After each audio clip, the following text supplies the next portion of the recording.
Okay, today we are playing a game on Ilios. We are in the Platinum SR range, and we will be playing Moira the entire way through. And our current team composition is Winston, D.Va, McCree, Doomfist, Moira, and Lucio. So we're 2/3 of the way to having a dive comp, but then we don't quite get there in the end, because Winston, D.Va, Doomfist, Lucio, all very divey heroes. Then McCree and Moira, not so much. McCree's not so far removed as to be, like, crazy, because it's not unusual to see like a Widowmaker on a dive comp, because there's a lot of AoE damage floating around, and then Widow's there to help finish people off. Either she gets the kill or the other person doesn't have to do much work to kill him. So McCree's not so far away from that as to be crazy. Moira, however, isn't very good with a dive comp because she can't keep up with it, basically. She usually ends up having to use Fade to, like, keep up with the diving heroes. And if the enemy team are feeling so pressured they can't do anything to punish the Moira, then that's great, but that's not often how it goes. So Moira tends to struggle with a dive comp just because she has trouble keeping up. There is a Lucio there to sort of alleviate that because he can speed boost her in, but, like, let's be real. Lucio's gonna be off playing his own fucking game because that's what Lucio players do. Lucio players are like alien beings from another world. They come down, they're here, certainly, I think. I'm pretty sure I saw Lucio once, but then I don't know. He just kind of went off and did his own thing for a while. And occasionally I thought I saw something that looked like a frog float by, but I'm not entirely sure. They're just off doing their own thing. They're very uninterested in the game that we're playing. So anyway, let's start the game. So we've got to attack well first.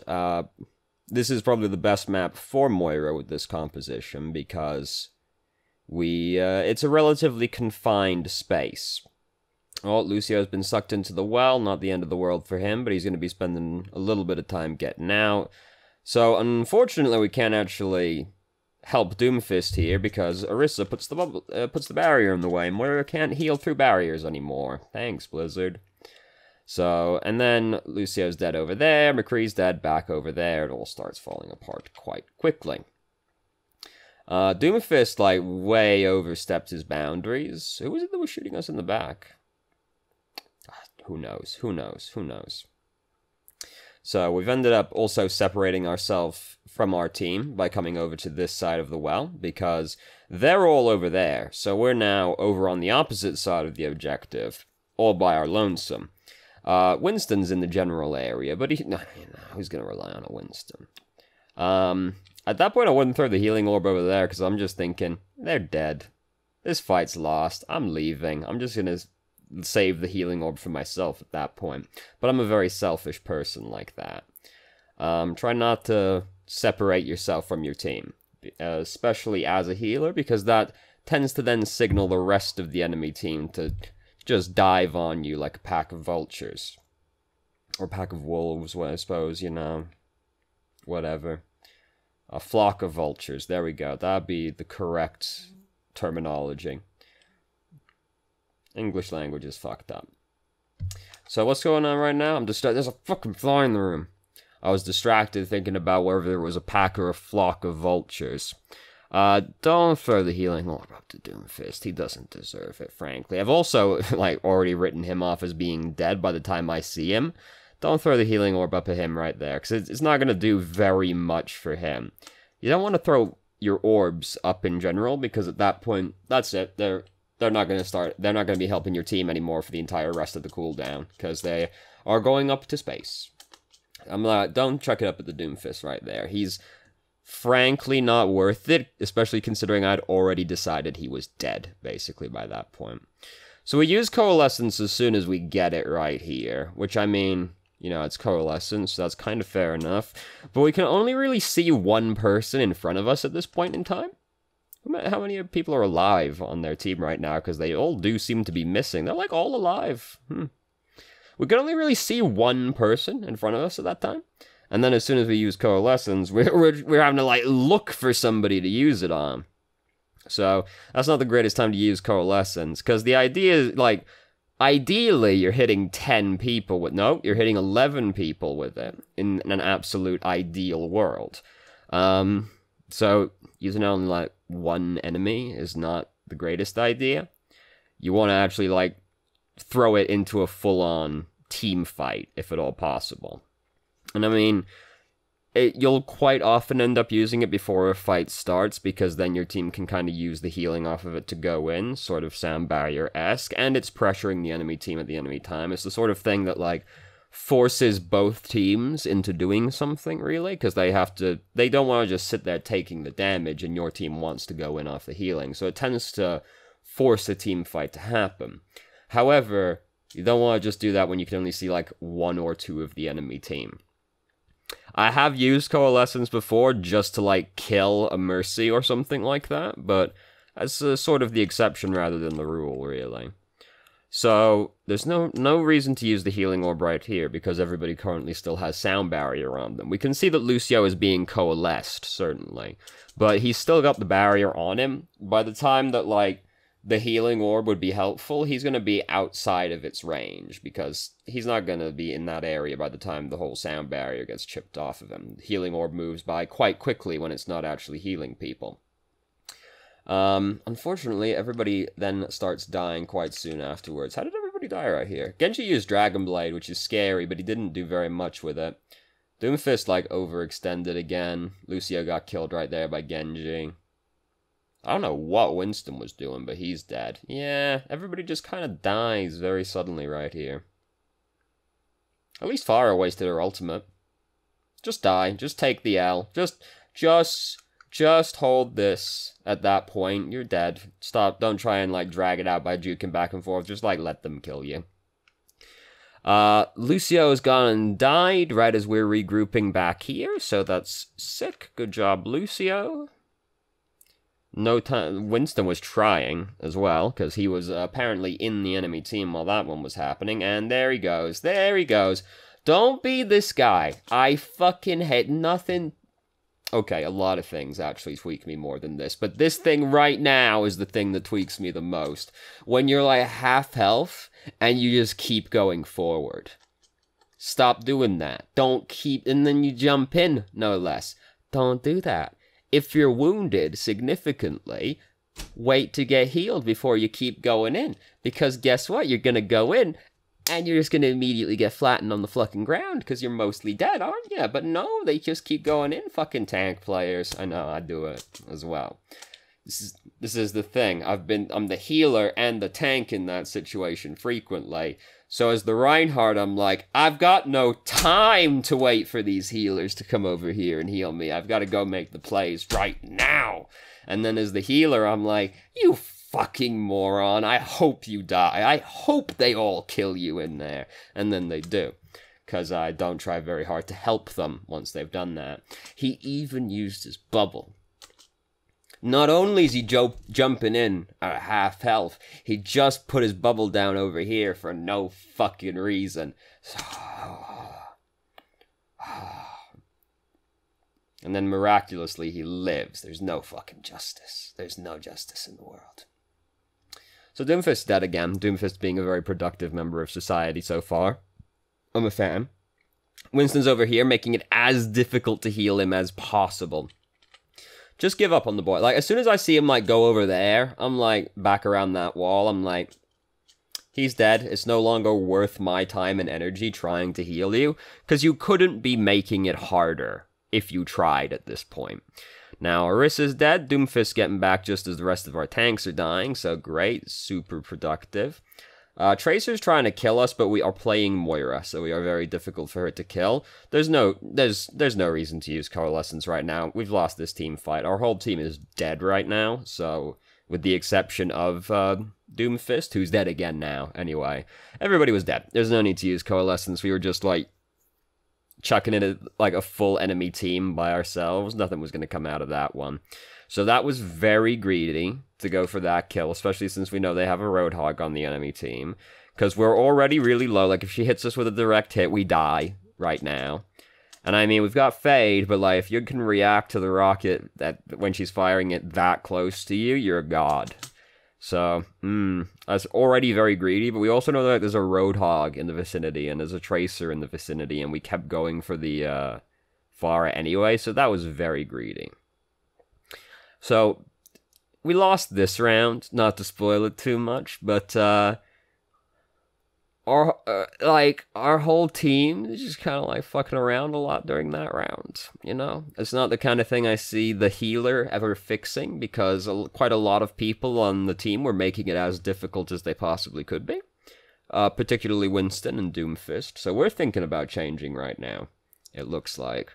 So, previously, I would have been like, alright, fair enough, because we had like a dive comp, and Moira's not great with a dive comp. Mercy is the best one with a dive comp, because the more mobile your team is, the more mobile Mercy is by extension.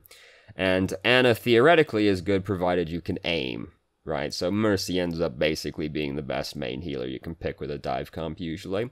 We don't really have a dive comp anymore though, because our team suddenly became a lot more sedentary, because we lost the Winston, and we gained a flanker, but we lost, but now we've gained Orisa as well, and Widowmaker. So we're relatively static at this point. Lucio shouldn't really play Lucio at this point. He'd be better off playing Zenyatta, because now we're a team comp based entirely around picking the enemy team off, because now McCree, Widow, Tracer. It's all we can very based around picks at this point.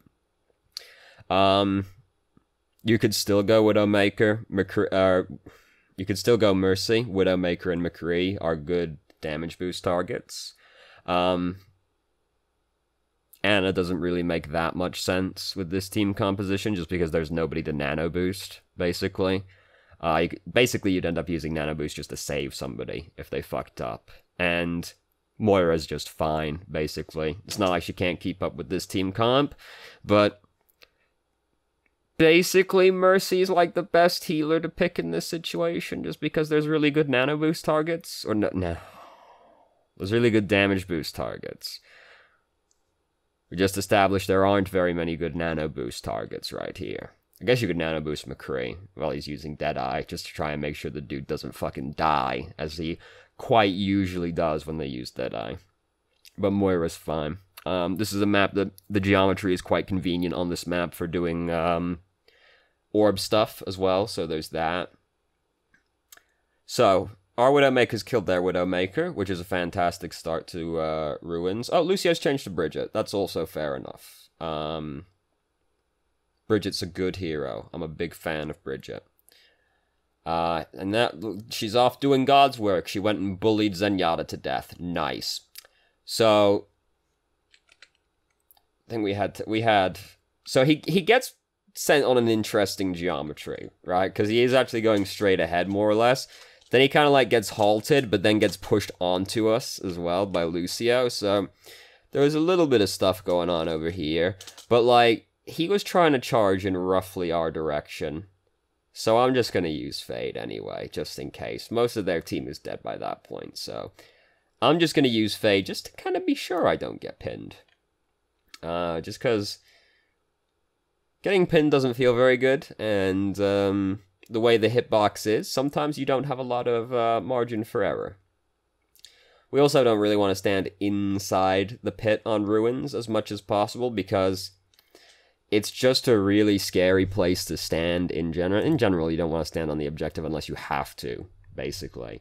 But, like, it's literally a box surrounded by another box. And if you're in the middle box, you can be threatened from every single angle outside of the box. And the outside of the box is also all high ground looking down at you. And you have very limited options for getting out of the pit. So we don't really want to be in this area unless we absolutely have to. We want to stick to the rim as much as possible, which is exactly how it is on like Sanctum as well, for the exact same reasons, that it's a box surrounded by a box with limited ways out of the box. So we don't want to stand in here if at all possible.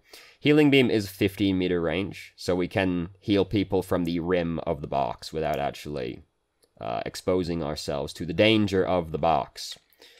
So we know this dude is over here. Like, we just saw him charge right past us, and we have like willingly gotten closer to him. Like, we ran like up to him while Fade was on cooldown. Why did we use Fade as well? Now we used it to dodge the charge that time. Fair enough. But then we like willingly put ourselves back into the danger zone. So Oh no, Widow. Widow. No, we willingly put ourselves back into the danger. Oh, no, it's not Lucio that changed to Bridget. It was Tracer that changed to Bridget, so we have triple support now. Fair enough. That's fine also. Because Bridget's also basically a tank. Yeah, we put ourselves back in the danger again after we used Fade to escape the danger. Moira's really easy to kill while Fade is on cooldown, so don't put yourself back in the danger zone. Danger zone? No, that was awful. Can't do it.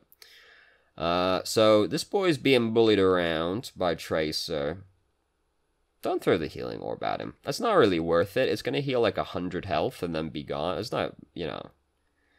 If even that, if he doesn't, like, get out of the way, just, like, go over there and just, like, keep spritzing him. There's no need to use the healing. He's not in, like, drastic enough danger that we need to throw the healing orb at him. Because the reason to throw the healing orb at him in this situation is, like, Tracer is still, like, actively trying to murder him, and we think he's so important that we can't let him die. Tracer's just use recall. Like, she's no longer actively trying to kill him. We can just go over there and heal him.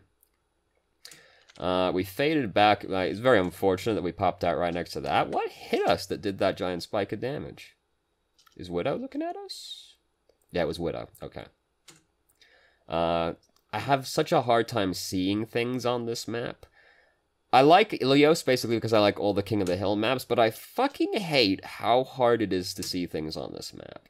And this is admittedly purely probably just because I'm colorblind, but I have so much trouble seeing things on this map. Like, I can't see fucking health bars at all on this map. It's very, and I can't see silhouettes properly. It's very, very aggravating. Everything's just too bright. I can't see anything. Anyway, so we have Coalescence built up now. Bridget's using Rally right now, so kind of don't want to use Coalescence at the same time as Rally, but we're going to lose all of our armor relatively quickly anyway. Their Doomfist is doing what our Doomfist was doing previously. Great, awesome. It really hasn't felt like we've needed to do very much across either of these rounds, because the first round, it felt like basically there was nothing we could do to redeem that situation. And this round, it feels like we basically can't fuck up either, because now we have not really seen that much of the enemy team, have we, all things considered? Like, the most of their team that we've seen this entire round so far has been... So far, it's over now. The most of their team we saw that round was Reinhardt, right? It felt like we could have done basically anything that round and we would have won regardless. And it felt like there was nothing we could do the first round. Still haven't used Deadeye, huh? What was he going to use it on? Honestly. Like, what was he going to use it on? Like, nothing happened on it. Like, that whole round was, like, incredibly uneventful, all things considered. Anyway, whatever. So, Widowmaker's changed to Genji. Which one are we on now? We're on Lighthouse, yes. This is a good Genji map. It's not a very good Widowmaker map. I mean, Ruins is like one of the best Widowmaker maps in the whole game. So, you know, it would be hard to compete with that. Ruins is also a good Genji map, to be fair. Lots of geometry to use. So, our team ended up going a couple different ways, which is less than ideal. How we, like, shoved ourselves into this corner? Because, I mean, we're over here without Fade right now. We know there's people over there. So, like, if they come around this corner really quickly, we're going to get, like, boxed into the corner and murdered. Basically, they don't do that. But, like, it could have happened. And we're just, like, separating ourselves from our team again by, like, coming all the way over this way. Because most of our team is going over in the opposite direction to the way we've come. So, it's not really that much reason to come over here. I guess it's because we were like, we want to hit, we either want to hit them or we want to heal Genji, but like, it's not, we're not going to do that much going over this way to hit them, and Genji we could heal from without coming over this way, so we just put ourselves in a, like, slightly more dangerous position. Nothing came of it, but like, if they notice the Moira go over that way and they collapse on you, right there, while you don't have Fade, you die. And like, the way this map is, both teams typically go around the back alley and meet up over in that direction. So, it's kind of scary. Nothing came of it, but it could come of it. Anyway, so Orissa's fucking dead. How did Orissa fucking die? What murdered you, Orissa? Back it up, back it up. Yeah, so they're just fighting over here without us right now. Yeah. So we are the main healer. We have been the entire time. So we do need to try and stay with the majority of our team as well for the reasons of keeping them alive. We have run out of resource now, but we have had to basically hold it down this entire time. So that's also fair enough. What do we do with our orb, though? We threw the healing orb in a really bad way, because it's going to go straight out the opposite end of the square, isn't it? So we threw it. Yeah, so that's going to float out the opposite end of the box. So that's not very good geometry right there, because it's going to go in here at the very least, and at that point, like, it's dependent on luck on if it's going to come back out, much less in our way it's going to help us. And we also are not in a position where we can start moving into yonder box, so throwing the healing orb like that is not likely to do very much. The best we could do geometry-wise right now would be to try and get it to bounce back and forth between these two walls, because this is where we're spending most of our time. This is where we're going to be for the next little foreseeable future, seeing as this is where Orissa chose to sit. And we also don't want Orissa to die. So the best we could do is try and get it to bounce back and forth like here. And realistically, you'd get it to bounce back like twice. And then at that point, it's probably going to go off in some random direction. But you'll have gotten most of the heal out of it by that point regardless. And it's a little bit awkward because, like, these bumps can do awkward things to where your orb actually goes. So it's kind of an awkward angle because this is also very low. But that's about the best we could do geometry-wise with the orb right now. Chucking it into the box is unlikely to do very much. It'll heal people on the way to the box. Then once it goes into the box, we'll be getting no more healing out of it anymore at that point. A lot of playing Moira, like, this is probably the hardest part of playing Moira, is in the middle of a fight trying to figure out what the best geometry to use for your orb is. But, like, there are only so many places that fights ever actually break out in the game, so if you just play Moira enough, you just kind of know, you can just sort of, like, know by raw memorization more than anything else. Because I've fought in this alleyway so many times to know, like, don't throw it at any of this shit, because it's going to go off. Don't throw it at any of the fucking bumps and grooves, because they all count for determining where it's going to go. Just hits the corner, and then, oh, it goes off in its own little direction. Also, all the maps have, because of the symmetrical nature of the King of the Hill maps, there's all kinds of things like, you can throw, if you're coming, like, up this alleyway at the start, you can throw your damage orb at, like, this spot, roughly, and it's going to bounce out into the enemy team because the map is symmetrical, and they are probably either going that way or up that street. So it'll bounce into the enemy team and get you a bunch of ult charge, like, quite early on. Because you can chuck it at, like, that spot pretty quickly and get a lot of ult charge on, and get, well, not a lot of ult charge out of it, but you get ult charge out of it quicker by doing that. And all the King of the Hill maps have, like, something like that.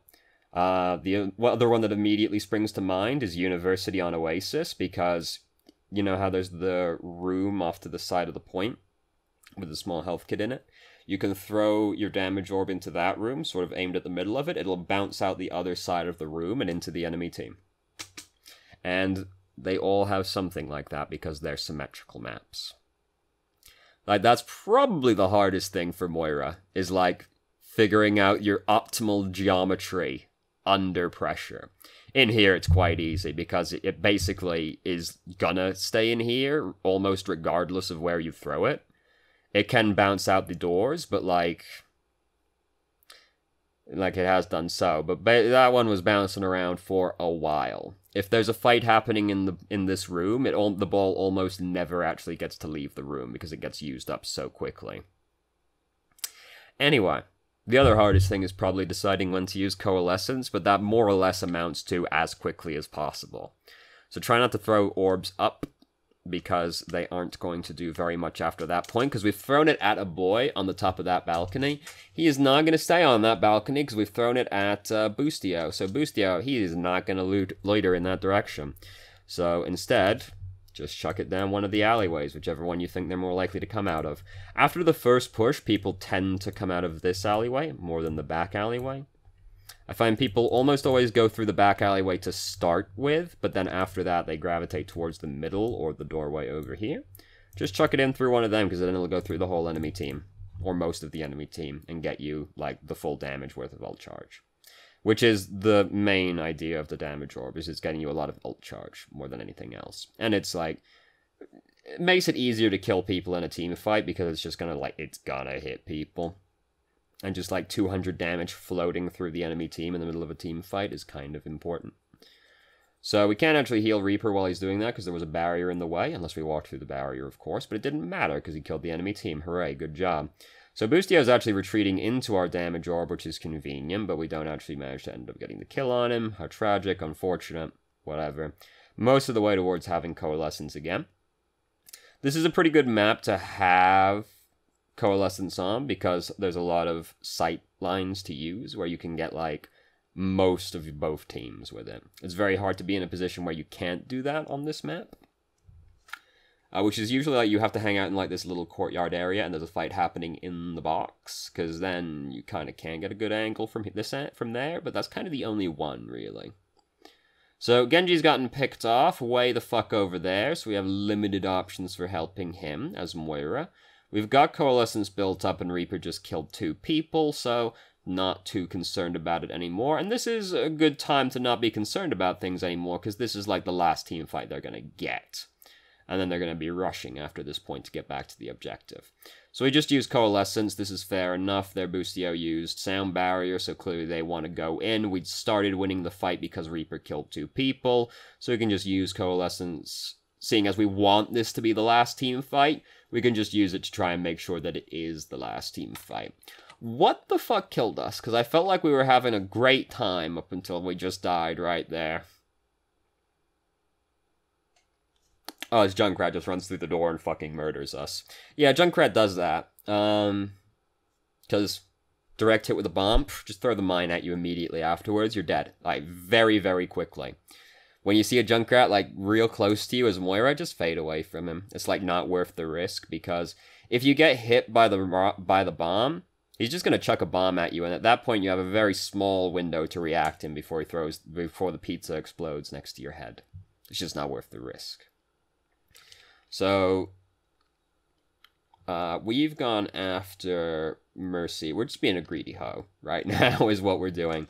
Because we see Tracer reviving right in front of us. This Mercy is full health. We don't have the damage orb. Like, it takes Moira a long time to kill someone from full health, because she does 50 damage a second. So it's going to take, at bare minimum, it's going to take us 4 seconds to kill Mercy. Well, not quite. It's going to take 3 point something, because you can melee to get the last little burst in at the end, but it's going to take us a long time to kill that Mercy unaided, and there's going to be a Tracer right next to us. She doesn't kill us, but oh, we were just being a greedy hoe right there. Tracer could have killed us. Tracer's a hero that can kill you pretty fucking fast. The heroes that you've got to be most afraid of as Moira are the ones that are going to kill you really fucking fast, because you have limited time to react to them killing you really fucking fast. Like, if a Tracer is gonna kill you, you haven't got, like, no time to react to that. She is just gonna kill you. Because she does, like, if Tracer one-clips you, it only takes her a second to empty her clip. So, you know. Anyway, so, was there anything in the email? Where's that window at? It's over here. There was not a question in the email. I keep having a mindset of just use alt since I build it so fast during the wrong times. Yeah, that was like the biggest thing in this game, was that we did just kind of like throw our ult out to the wind in a few situations, particularly early on. Like the first ultimate didn't accomplish much of anything. Second round we didn't really get to ults, honestly. Yeah, we didn't use our ult super well during this game. That was probably the biggest thing that stood out. And then like orb use, just kind of like throwing the orb out there. Like a lot of throwing it like up in the air. You don't want the orb to start going vertically if you can at all avoid it. Because once it starts going up, that's it. It's not doing anything else again at that point. And 10 seconds is a long time for a cooldown. So orbs and alt use were the thing that stood out the most in this game. So, thank you very much for watching. If you did, if you have any questions, feel free to ask. I'm more than happy to answer. If you haven't already, you can join our Discord and ask questions more directly and have a conversation about them, or just shitpost with us, and I hope you found the video helpful.